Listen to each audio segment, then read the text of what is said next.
নিজের আত্মীয়স্বজন প্রিয়জন তাদের থেকে বহু দূরে একটা ছোট্ট সংসার আমার।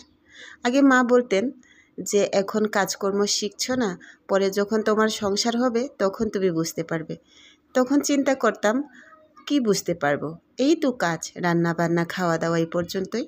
কিন্তু এই রান্না বান্না খাওয়া দাওয়ার মধ্যে যে ঠিক কতটা সময় ব্যয় হয় সেইটা শুধুমাত্র যারা সাংসারিক মানুষ তারাই বুঝতে পারে।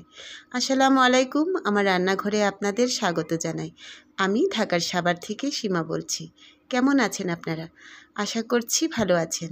আমরাও বেশ ভালো আছি। আজকে এই ভিডিওর প্রারম্ভে যে কথাটা বললাম সেইটা হচ্ছে মায়ের অনেকগুলা কথাই আজকে মনে পড়ে। মা আগে বলতেন, যখন কোনো কাজকর্ম করতাম না মা বলতেন, কিচ্ছুই শিখতেছো না, কিচ্ছুই পারো না। দেখো মা, তোমাকে বলছি, আমি না এখন সব পেরে গেছি। কিভাবে ম্যানেজ করতে হয়, কিভাবে মেনটেন করতে হয়, কিভাবে পুরো পরিবারকে সামলাতে হয়। এখন আমি একটা পুরো দস্তুর একটা গিন্নি হয়ে গেছি। এটা ওইটা সেইটা না থাকলেও কি সুন্দর সাবলীলভাবে ম্যানেজ করতে শিখে গেছি জানো মা। এই যে আজকে রান্না করছিলাম হলো খুদের চাল ডাল দিয়ে খিচুড়ি। আমার না পেঁয়াজ রসুন আদা, রসুন আছে কিন্তু আদা আর পেঁয়াজ ফুরিয়ে গেছে। ভাবলাম আজকে আদা রসুন পেঁয়াজ ছাড়াই খিচুড়িতে রান্না করি। একটু গোটা গরম মশলা নিলাম, আর সাথে হচ্ছে তেল আর হলুদ মরিচ, আর এইগুলো দিয়ে এই খুদের চালটাকে খিচুড়ি বানাচ্ছি। তাই মাকে বলছি, দেখো মা, আমি ম্যানেজ করতে শিখে গেছি। আগে বাড়িতে থাকতে যখন পেঁয়াজ ছিল না বা রসুন ছিল না তখন রান্নাই করতে চাইতাম না, যে পেঁয়াজ রসুন ছাড়া রান্না হয় নাকি।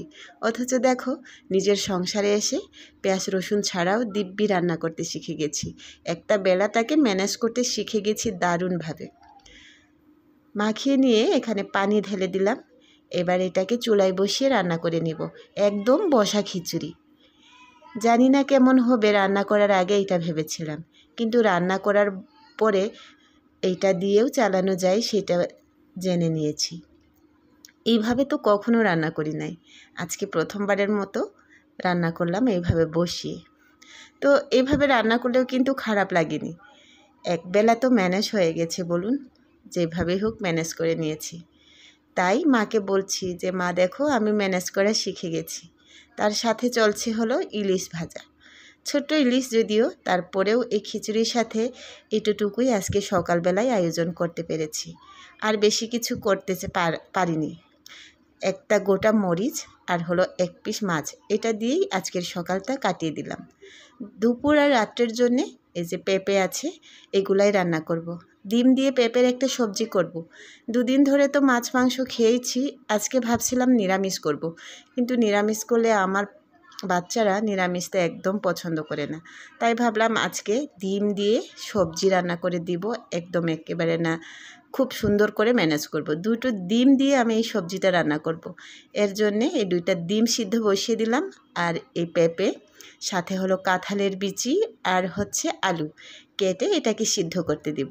এটা সিদ্ধ করে কিভাবে রান্না করছি সেটাও আপনাদের সাথে শেয়ার করছি। আর এই যে এইভাবেই সংসারটাকে ম্যানেজ করার চেষ্টা করি। যখন সংসার তো, আর সেই সংসারটা হয় যদি মধ্যবিত্ত পরিবারের, তাহলে এক এক সময় এক একটা ফুরিয়ে যায়, তাই না? আমার তো ফুরিয়ে যায়। আপনাদেরকে এইরকম হয় কি না জানাবেন তো। আমারটা মাঝে মাঝে আমার হাজব্যান্ড আজকে বলতেছিল যে পেঁয়াজ নাই, পেঁয়াজ লাগতো। পরে বলতেছে এক সপ্তাহ আগে জানাবা, যখন কমে যাচ্ছে তখন বলবা। যদি এইভাবে না বলো তাহলে একবেলা ম্যানেজ করে নাও, কিভাবে ম্যানেজ করবা। আচ্ছা ঠিক আছে, ম্যানেজ করেই নিচ্ছি। আর পাট শাক নিয়ে এসেছিলাম আমি নিচে, যখন আমার একটা ব্যাগ নষ্ট হয়ে গিয়েছিল, সে ব্যাগটা রিপেয়ার করতে নিয়ে গিয়ে পাট শাকটা নিয়ে এসেছি। এরই মধ্যে ভাত রান্না হয়ে গেছে আর সবজি সিদ্ধটাও কমপ্লিট। আর এই যে ছোট ছোট করে কেটে রেখেছি, এটা ডাল দিয়ে রান্না করব। ডাল দিয়ে পেঁপের চচ্চড়ি। আর আমার ভাজা জিরা শেষ হয়ে গিয়েছিল, এই ভাজা জিরাটাও একটু ভেজে রেডি করে নিচ্ছি। এই ভাজা জিরাটা ভেজে যদি তরকারির মাছ লাস্টের দিকে দিয়ে দেয় তাহলে তরকারির স্বাদটাও যেন বেড়ে যায়। তো জিরাগুলো আগে থেকে আমি ধুয়ে শুকিয়ে রেখেছিলাম, আর সেইটা এখন ভেজে করছি। যে ডিমগুলো টুকরো টুকরো করে কেটে নিয়েছি। দিলাম রসুন ফোড়ন। ওই যে বললাম আমার পেঁয়াজ নাই আজকে, তাই রসুন দিয়ে রান্নাটা সেরে নিচ্ছি। আর এই যে ডিমগুলো দিয়ে দিলাম এবার। একদম টুকরো টুকরো করে কেটেছি, কিন্তু ছোট ছোট পিস করে, যেন সবজির সাথে একদম মিলে যায়। তো ভেজে নিয়ে এর মধ্যে যে সমস্ত মশলা আমরা রেগুলার খাই সেগুলাই দিব। একটু হলুদের গুঁড়া, একটু মরিচের গুঁড়া, একটু ধনিয়ার গুঁড়া, এগুলোই। আর এইভাবেই আজকের দিনটাকে কাটিয়ে দিব। শুধু সাদা অংশটা ভেজেছি, কুসুমটা দিলাম না। কুসুমটা দিলে গলে যাবে, তাই তরকারির লাস্টের অংশে ইয়াটাকে দিয়ে দিব, কুসুমটাকে দিয়ে দিব। বেশ ভালো করে ভেজে নিচ্ছি ডিমটাকে। তো এই যে যেভাবে মেনটেন করে সংসারটাকে চালানোর চেষ্টা করি, তাতে করে হয়তো বা কেমন জানি একটা দেখতে দেখা যায়, বা হচ্ছে এভাবেও হয় কি না, এরকম একটা প্রশ্ন আসে। কিন্তু যখন আপনার হাতে বা আপনার দায়িত্বে যখন সংসার ম্যানেজ করাটা পড়ে, তখন যে কোনোভাবে যে কোনো ওয়েতে সেই সংসারটাকে ম্যানেজ করতে হয়। পরিবারের মানুষদেরকেও খাওয়াতে হবে, তারপরে হচ্ছে নাই জিনিসটাকেও হাইড করতে হবে। তো সেইভাবেই চেষ্টা করলাম আজকের এই রান্নাটা করতে। তো লবণ কম হয়েছিল, লবণ দিয়ে ঢেকে দিয়েছি। এবার 5 মিনিটের মতো আমি রান্না করে নিব। আর হচ্ছে কুসুমটা দিয়ে দিলাম। ব্যাস, এই দুর্দান্ত একটা সবজি হলো। সেই সবজি দিয়ে আজকের দিনটা খুব দিব্যি চালিয়ে দিতে পারবো। তো বেশ বেশি করেই এই পেঁপের তরকারিটা রান্না করেছি।